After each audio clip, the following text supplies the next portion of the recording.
Aaron Slater, Illustrator by Andrea Beaty, illustrated by David Roberts. At the end of the garden, in the soft, fading light, when the day turns to dusk and the dusk into night, the sweet scent of jasmine floats into the air to mix with the music of laughter. And there, Aaron D. Slater soaks it all in with his flowery blanket tucked under his chin. Words drift like music, melodious, mild.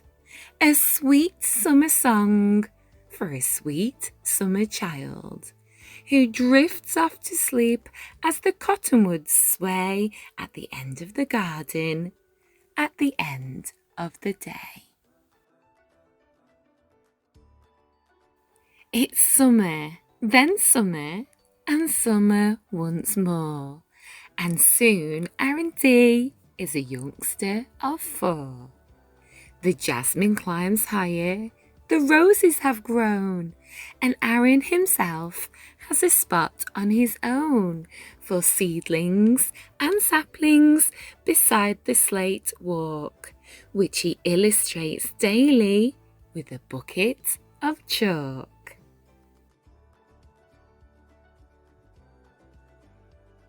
But what he loves most, what makes Aaron's heart sing, is to listen to books in the old garden swing. To write stories, he thinks, is the greatest of things.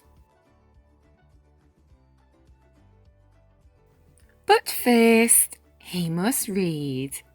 It's the best place to start, and young Aaron wants to with all of his heart. But the words are just squiggles, and try though he might, even with help, Aaron can't get it right. Why can't I do it? Why is it so hard?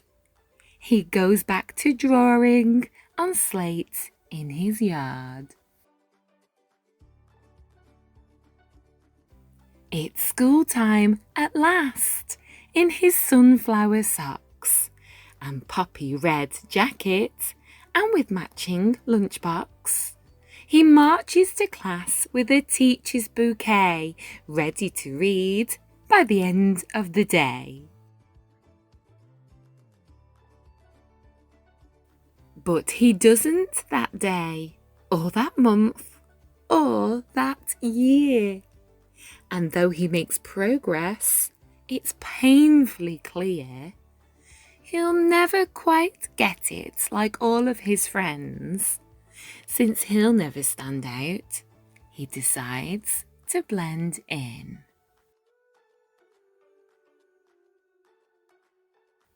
And so here he is at the start of grade 2, in his simple white t-shirt and matching white shoes.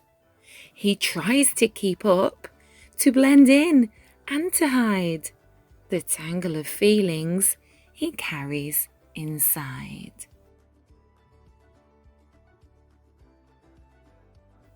At first, it goes well, since his teacher is new and a bit overwhelmed by the hullabaloo.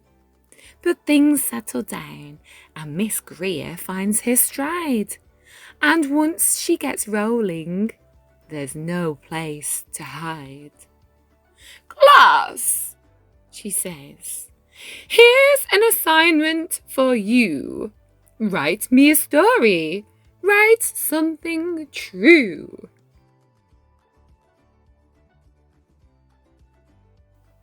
And so Aaron does what Aaron must do. He works on his story like the rest of grade 2. He writes through the evening, he writes through the night. He writes and he writes till the dawn's early light. Then he drags off to school with his shoes filled with lead and his stomach in knots and a pain in his head. And he waits for his turn with his heart filled with dread.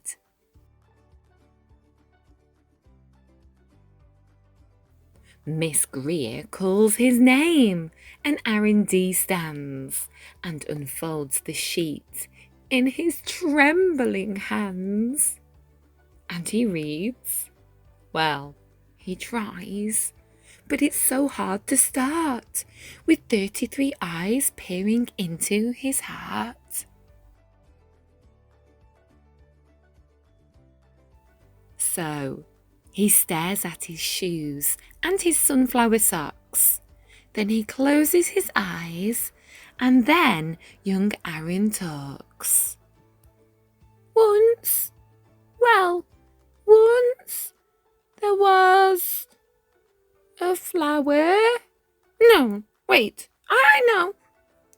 Once there was a magical flower, which gave all who held it extraordinary power.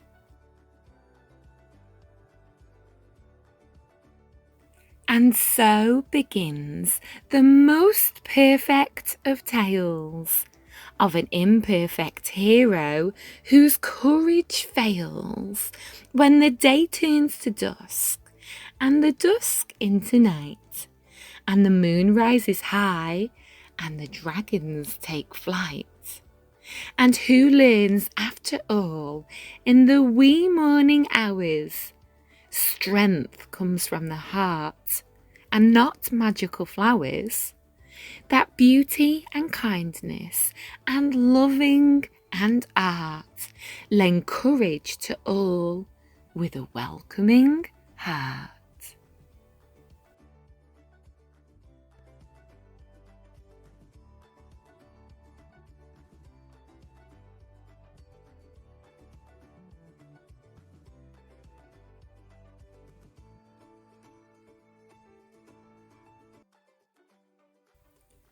And when the quest ends and the sweet flower dies, the students all gasp, and Miss Lila Greer cries, oh!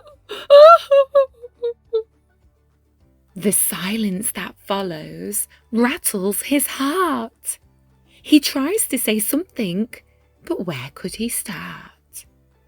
He turns in a paper with no words at all, then blinks back a tear and escapes to the hall, where Miss Lila finds him by the slate-coloured wall.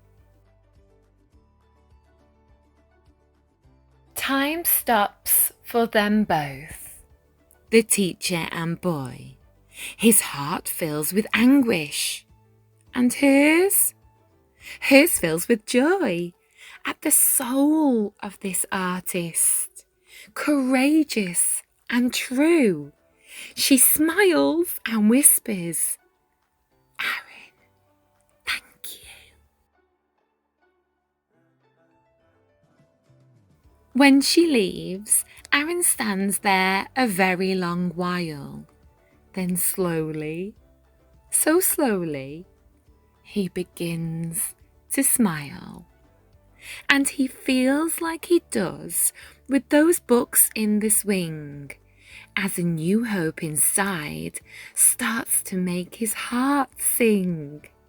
He knows he can do the greatest of things in a way that's his own, in a way that's just his. He can stand out and show the whole world who he is. Like the mightiest flames that banish the dark, hope grows in the soul from the tiniest spark. His art makes the difference. His art leads the way and helps him discover what he wants to say. And his reading gets better. Of course, it's still tough, But each day that they work is a little less rough. Like all imperfect heroes at the start of a quest, he must do what he can and hope for the best. Now, in the hallway, a new garden grows with jasmine and poppies, a rambling rose, books, art and music, a dragon or two who soar through a sky of delphinium blue. The art tells a story, melodious, mild, furious, fragrant, wonderful, wild. It's all from the heart, and all of it's true for Aaron, Miss Greer, and the kids of grade 2. It's a place full of beauty for one and for all. The illustrator's garden at the end of the hall.